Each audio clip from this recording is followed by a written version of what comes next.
Bienvenue dans ce tout nouvel épisode. Aujourd'hui, je vous emmène découvrir un petit papillon, mais pas un papillon ordinaire. Vous commencez à me connaître, ce serait beaucoup trop facile. Sur les boutons floraux de l'origan.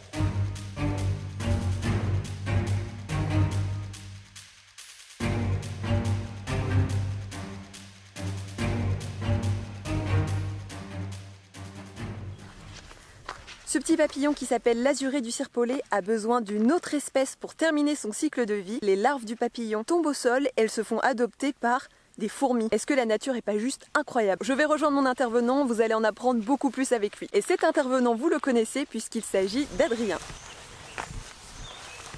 Je m'appelle Adrien Simon, je travaille au Conservatoire d'Espaces Naturels Normandie et je suis spécialisé dans l'étude des insectes. L'azuré du serpolet, c'est un papillon de petite taille plutôt, donc qui fait 2 cm et demi d'envergure à peu près, qui est tout bleu, avec des taches noires alignées sur les ailes. C'est un petit papillon qui est très agile, qui va voler très vite, très rapidement au-dessus des prairies, qui est assez difficile à suivre. C'est un papillon qui a un cycle de vie qui est quand même un peu particulier, puisqu'il a besoin d'une plante hôte. Donc la plante hôte, c'est l'origan, sur laquelle la femelle va venir pondre des œufs, notamment au niveau des boutons floraux. La chenille va se nourrir du bouton floral de l'origan, et ensuite elle va tomber au sol. Une fois qu'elle est au sol, elle va être prise en charge par des fourmis du genre Myrmica pour le nom scientifique, et ces fourmis vont emmener la chenille dans leur fourmilière pour l'élever. Donc on a une relation d'échange qui va s'instaurer entre la chenille et les fourmis, une relation qui va être assez déséquilibrée puisqu'en fait la chenille a absolument besoin de la fourmi pour survivre. Par contre les fourmis n'ont pas absolument besoin de la chenille pour pouvoir se nourrir. La chenille est emmenée dans la fourmilière,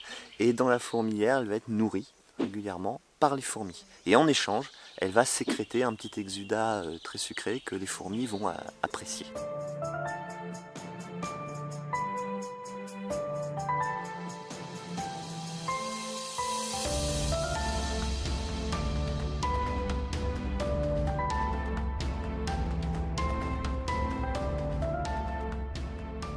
Il est extrêmement important qu'il y ait beaucoup de fourmis sur les zones occupées par le papillon. Il faut une densité de fourmis et de fourmilières suffisante pour que statistiquement en fait, les chenilles puissent être trouvées par les fourmis et puissent être prises en charge assez rapidement. Une chenille a quelques minutes ou quelques heures pour être prise en charge, sans quoi elle va mourir. Donc c'est un facteur très important qui peut permettre d'expliquer la présence, l'absence ou l'abondance du papillon.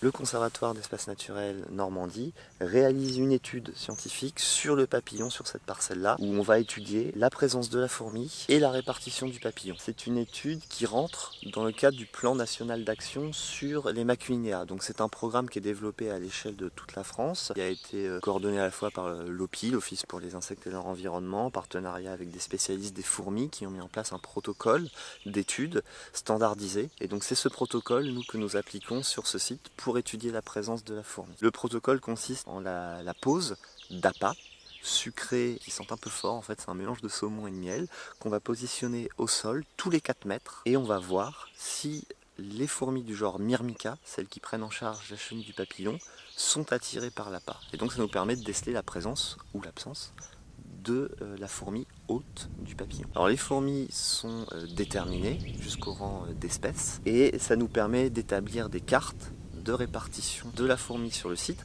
et de voir se dessiner des patchs d'abondance où la fourmi est très présente, et puis des zones où la fourmi est absente. Et on peut ensuite superposer cette information-là avec la carte de répartition de la plante hôte, l'origan, et également la carte de prédominance du papillon sur le site. Et donc ça nous permet de cibler des secteurs qui sont très importants pour la reproduction du papillon. Quand on a au même endroit la présence de la fourmi en abondance, la plante hôte du papillon, et qu'on observe l'adulte se reproduire, on sait que c'est une zone qui est essentielle pour la conservation du papillon, et ça nous permet d'agir et de la préserver avec les acteurs locaux de la meilleure manière possible.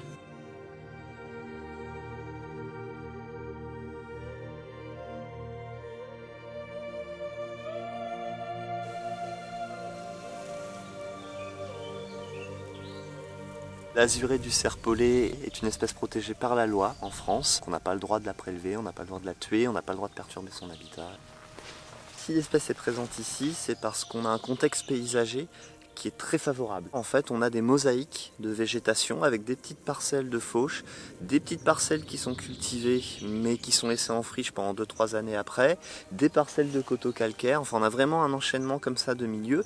Et là, c'est parce que sur place, on a un agriculteur en fait qui est dans une démarche assez extensive et qui a des pratiques agricoles qui sont extrêmement favorables en fait aux papillons. Est-ce qu'il y a des choses qu'on peut faire nous à notre échelle pour préserver l'azuré? Non. Absolument pas. On peut rien faire. On peut rien faire parce que c'est un papillon qui est super rare et que du coup t'auras pas dans les jardins ou quoi que ce soit. Ouais. Par contre, à l'échelle de personnes qui vont gérer des sites naturels, des réserves, et puis à l'échelle du monde agricole, évidemment qu'il y a des choses à faire.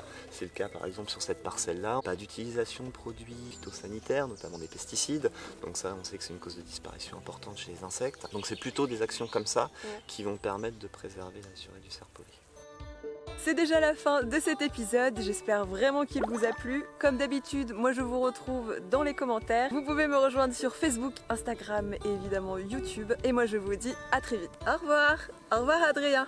Bye. Bye. Pourquoi il n'y a que toi qui as des mouches? Parce que je me lève pas moi en fait. Je viens de la montagne, il n'y avait pas d'eau. Parce que je sens bon, je sens la fleur. Tu sens la fleur?